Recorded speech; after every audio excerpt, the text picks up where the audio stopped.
প্রথম কথা হলো, এখানে যারা যুবকেরা আছো তোমাদের উদ্দেশ্যে বলবো যে পরিবেশ বিপজ্জনক। সারা বিশ্ব তোমাদের বিরুদ্ধে ষড়যন্ত্র করছে যেন তোমরা ঈমান হারা হও, খাও দাও পার্টি হয়ে যাও, তোমাদের চেতনা না থাকে, যেন তোমরা তোমাদের দেশের অর্থনৈতিক আগ্রাসন মেনে নিতে পারো, তোমরা যদি কখনো ওদের দেশে যাও ওদের মতো হয়ে যেতে পারো, তোমাদেরকে সহজেই ভুলিয়ে দেওয়া যায়, এই পর্যায়ে নেওয়ার জন্য ব্যাপক ষড়যন্ত্র। এটা শুধু তাদের লাভ নয়, তোমার মারাত্মক ক্ষতি। আমি মাঝে মাঝে একটা উদাহরণ দিই, অনেকেই শুনেছেন, আবারও এখানে দিচ্ছি। আপনারা দুধ যখন জাল দেওয়া হয়, দুধ জাল দেওয়া বলকুটা দেখেননি? আমি 1 কেজি দুধ কিনলাম, আধা হাঁড়ি হলো। আধা হাঁড়ি দুধ জ্বালাতে জ্বালাতে 1 হাঁড়ি হয়ে যায় না? আমি চিন্তা করলাম যে আমি আলহামদুলিল্লাহ 1 কেজি দুধ খাবো কিনছিলাম, আল্লাহ আলহামদুলিল্লাহ হাঁড়ি ভরে 2 কেজি হয়ে গেছে। এখন যা পরে পড়তে থাক, আমার 1 হাঁড়িতেই চলবে, ঠিক আছে তো? শেষে 1 হাঁড়ি তো থাকবে, আধা হাঁড়ি তো থাকবে থাকবে না। যুবকেরা শোনো, আল্লাহ তাআলা আমাদের যে দেহটা বানিয়েছেন, জন্ম থেকে 25 বছর পর্যন্ত গ্রোথ, বলক, এই সময়ে কি পড়ে বোঝা যায় না। আর এই সময়ে যে ফুর্তি আনন্দ, এটা কোনো আনন্দ না, এটা অস্থিরতা। জীবন শুরু হবে 25-এর পরে। যদি 30 থেকে মৃত্যু পর্যন্ত জীবন পেতে চাও, মৃত্যু নয় জীবন, জীবনমৃত নয়, সত্যিকারের জীবন, যে জীবনে ফুর্তি থাকবে, কর্ম থাকবে, শান্তি থাকবে, এই রকম জীবন পেতে চাও, তাহলে আমার কথাটা একটু মন দিয়ে শোনো। আল্লাহ তাআলা যে নিয়মে বানিয়েছেন, প্রকৃতির সাথে যুদ্ধ করে আমরা জিততে পারবো না, আল্লাহর প্রকৃতিকে মেনে নিতে হবে। আল্লাহ তাআলা আমাদের সৃষ্টি করেছেন, প্রতিদিন 6-7 ঘন্টা তুমি ঘুমাবে, গভীর ঘুম, 1-2 ঘন্টা খেলবে, কঠিন পরিশ্রম, তোমার শরীর ঘেমে রক্ত টকবক করে বেরেনে যাবে। ফুটবল, হাডুডু, ব্যাডমিন্টন, ভলিবল, দৌড়, সাঁতার, এগুলো খেলতে হবে। এরপর 1-2 ঘন্টা আল্লাহর ইবাদত করতে হবে, আল্লাহর সালাত, সিয়াম, জিকির, যতটুকু পারা যায়। তাতে তোমার আত্মা সুস্থ হবে, তোমার মন পরিশুদ্ধ হবে, তোমার আত্মা, মন, দেহ সব কিছু প্রোডাক্টিভ হয়ে যাবে। এরপরে তুমি 4-5 ঘন্টা তোমার 25-এর পরের জন্য কর্ম বা শিক্ষা নেবে। এইভাবে যদি তুমি চলো, তাহলে তোমার জীবন গতিশীল হবে, তোমার জীবন ইনশাআল্লাহ মৃত্যু পর্যন্ত সচল থাকবে। কিন্তু তুমি এখন খেলাধুলো বন্ধ হয়ে গেছে, সারাদিন মোবাইল, ইলেকট্রনিক মিডিয়া, আর খাওয়া তো কি খাচ্ছি আমরা দেখছি। ইউরোপ আমেরিকার লোকেরা কিছু সুস্থ থাকে, ঠান্ডার কারণে ওরা দৌড়াতে হয়, পরিশ্রম করে, আমরা গরমের কারণে ওইটাও করি না। সারাদিন মোবাইল দেখছি, শুনছি, কানে ইয়ারফোন লাগিয়ে শুনছি, আমাদের কান চোখগুলো নষ্ট হচ্ছে। রাতে জেগে জেগে মোবাইল করছি, কথা বলছি, আমাদের ব্রেনটা ক্রেজি হয়ে যাচ্ছে, আমরা বুঝতে পারছি না, তবে আমাদের লেখাপড়া নষ্ট হচ্ছে। কিন্তু সবচেয়ে বড় ক্ষতি হলো অশ্লীলতা, ছবিতে অশ্লীলতা, গানে অশ্লীলতা, সিনেমায় অশ্লীলতা। এই যে কিছুদিন আগে কিং খান গান গেয়ে গেলেন, অশ্লীলতা ছিল না? কিছু মানুষ কোটি কোটি টাকা কামাই করছেন এই সব অনুষ্ঠান, কিন্তু আমাদের যুবকদের কি হচ্ছে, অস্বীকার করার উপায় নেই, তাদের ভিতরে অস্থিরতা জন্ম নেয়। তাদের মনে হয় আমি আরও দেখি, টিভিতে বন্ধ হয়ে গেল, দেখি পাশের বাড়ির মেয়ের সাথে দেখা যায় কিনা, এইটা করে ওর অস্থিরতা, ওর পড়তে মন চায় না, ওর মোবাইল করতে মন চায়, ওর মনে হয় গল্প করি, এরপরে ও পাপের পথে চলে যায়, এরপরে হিরোইন ধরে, এরপরে ইয়াবা ধরে, এরপরে লেখাপড়া নষ্ট হয়ে যায়, ওর 25 হতে হতে ওর জীবনটা ক্ষতিগ্রস্ত হয়ে যায়, এর পরের জীবনমৃত হয়ে যায়, বাঁচতেও পারে না, মরতেও পারে না, ও হিরোইন গ্রহণ করে, মাদক গ্রহণ করে, এইভাবে সমাজটা আস্তে আস্তে ধ্বংস হয়ে যাচ্ছে, ঠিক না ভাই? হাজিরিন, আমরা কি অবস্থায় আছি। সেদিন বাসে চড়ে ঝিনাইদহ থেকে যাচ্ছি, এই ঢাকা থেকে ঝিনাইদহ যাচ্ছি, চুয়াডাঙ্গার বাস। আমার সামনের সিটে বসে আছেন চুয়াডাঙ্গার 2 জন বা মেহেরপুরের হবেন, গল্প করছেন। আমি তো চিনি নে, তারা গল্প করছেন যে কি বলবো ভাই, এখন এই যে যত ছাত্র নেতা, এই দলমত নির্বিশেষে যত ছাত্র নেতা আছে, যুব নেতা, এদের অধিকাংশ হিরোইন খায়, মাদক খায়, অনেকে মাদক ব্যবসা করে। কথা বুঝেছেন তো? এটা কি উনি ভুল? উনি কিন্তু রাজনৈতিক নেতা, পরে বুঝলাম, যে কোনো দলের। তিনি বলছেন যে এরাই তো কিছুদিন পরে জাতীয় নেতা হবে। কথা বুঝেছেন তো? নেতা হইরা মাদক বিরোধী কনসার্ট করবে, মাদককে না বলুন মিছিল করবে, কিন্তু রাত্রে বাড়ি যেয়ে নিজে মাদক নেবে এবং মাদকের ব্যবসা করবে, ঠিক না? তাহলে আমরা কোথায় চলেছি?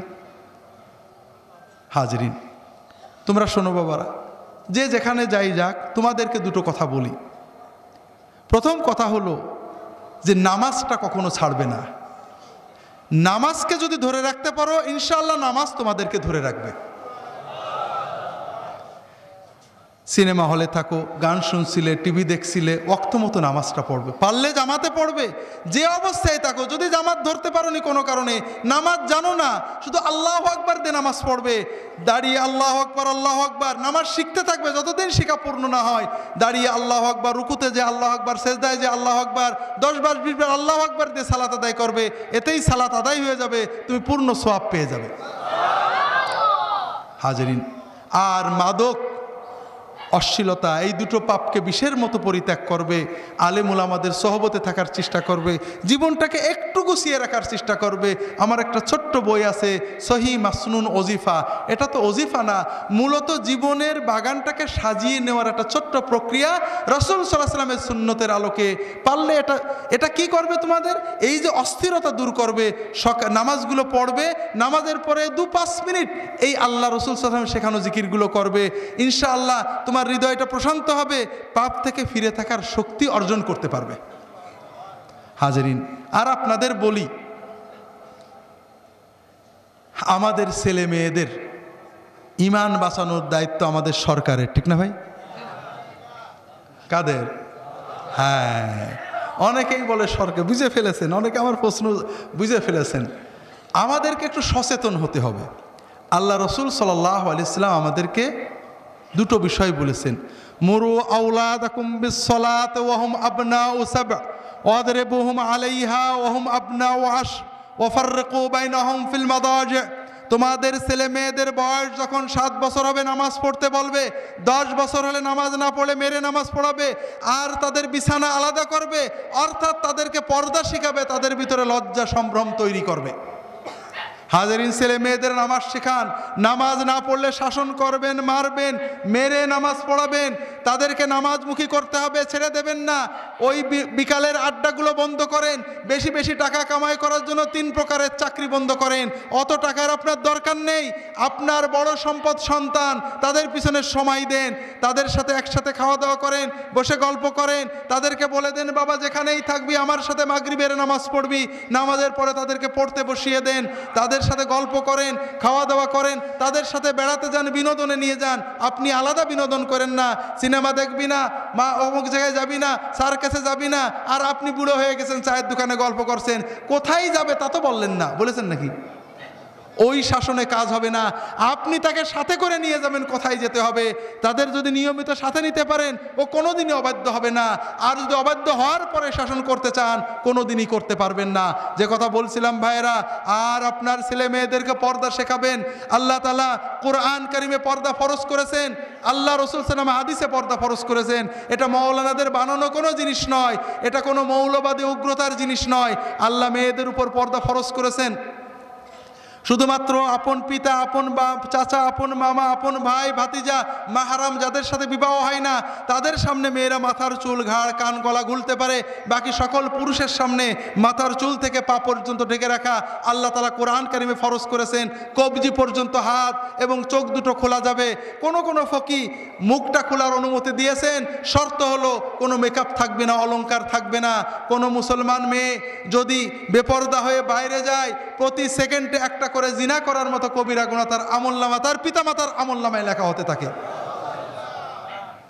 যতক্ষণ মুসলমান মেয়ে কসমেটিক পরে সেজে গুজে বাইরে যায়, আল্লাহর ফেরেশতাদের লানত তার উপর পড়তে থাকে। হাজরিন, সবচেয়ে বড় কথা, বেপরদা হলে একটা বড় লাভ আছে, বলবো নাকি আপনাদের? সেটা হলো টিজড হওয়া। ইভ টিজিং শোনেন না? কোনো পর্দানসীন মেয়েকে কোনো ছেলে টিজ করে নাকি? বাংলার যত বড় বখাটে হোক, তার হৃদয়ে যে ন্যূনতম ঈমানটা আছে, যে কোনো বুরকা পরা মহিলা দেখলে সম্ভ্রম করে সরে যাবে, যাবে না? ইংরেজিতে যেটা বলে শি ইজ এ লেডি, তাকে একটা ভদ্র মেয়ে মনে করবে। হাজরিন, যদি চান আপনার মেয়ে টিজড না হোক, তাহলে আপনার মেয়েকে সম্ভ্রম, ইন্টারনেটে দেখছিলাম একবার, ইন্ডিয়ান মেয়েরা লেখে যে কেউ আমাদের টিজড হওয়া থেকে বাঁচাতে পারবে না, আমাদের বাঁচতে হবে, আমাদের এমন পোশাক পরতে হবে যেন আমাদের আকৃতিটা না বোঝা যায়। ইন্ডিয়ান মেয়েদের আর্টিকেল পড়ছিলাম কোন একটা পত্রিকায়, ভুলে গেছি। হাজরিন, এখন যদি আমরা মেয়েদেরকে বেহায়া হতে উৎসাহ দিই, ওপেন হতে উৎসাহ দিই, আর বলি ইফটিজিং চলবে না, ইফটিজিংকে না বলুন, হবে নাকি? এই কয়েকদিন আগে পেপারে পাইলাম ইফটিজিং বিরোধী র্যালি কনসার্টে ইফটিজিং করিয়ে মারামারি করেছে। আত্মপ্রবঞ্চনা, প্রতারণা করছি। ইফটিজিংকে না বলুন, মাদককে না বলুন, স্বাক্ষর করুন, আর মেয়েদের বললাম বেহায়া হও, চলবে ভাই? হতে পারে না। আপনি প্রকৃতির বিরুদ্ধে যেতে পারবেন না। কাজে আপনাদের অনুরোধ করব, যদি চান আপনার মেয়েকে নিয়ে জান্নাতে যাবেন, আপনার মেয়ে টিজড না হোক, সম্ভ্রম নিয়ে বেঁচে থাক, আপনার মেয়ে জান্নাতে যাক আপনি চান, তাহলে মেয়েকে আল্লাহর হস্তে এই কিশোর বয়স থেকে তাদেরকে পর্দা শেখান, যেন অন্তত তারা সম্ভ্রম নিয়ে চলতে পারে। আল্লাহ তাআলা আমাদের তৌফিক দান করুন, আমিন। আপনি কি হেরার আলোয় আলোকিত হতে চান? আপনি কি সুন্নার আলোকে জীবন গড়তে চান? প্রফেসর ডক্টর খন্দকার আব্দুল্লাহ জাহাঙ্গীর রচিত কোরআন সুন্না ভিত্তিক জীবন ঘনিষ্ঠ বইগুলো পড়ুন, সুন্দর জীবন গড়ুন। ইসলামী আকিদা, হাদিসের নামে জালিয়াতি, ইহয়াউস সুনান, রাহে বেলায়েত সহ আরো অনেক বই। কোরআন সুন্নার সাথে থাকুন, জীবন বদলে যাবে। যোগাযোগ আর সুন্না ট্রাস্ট 01715400640।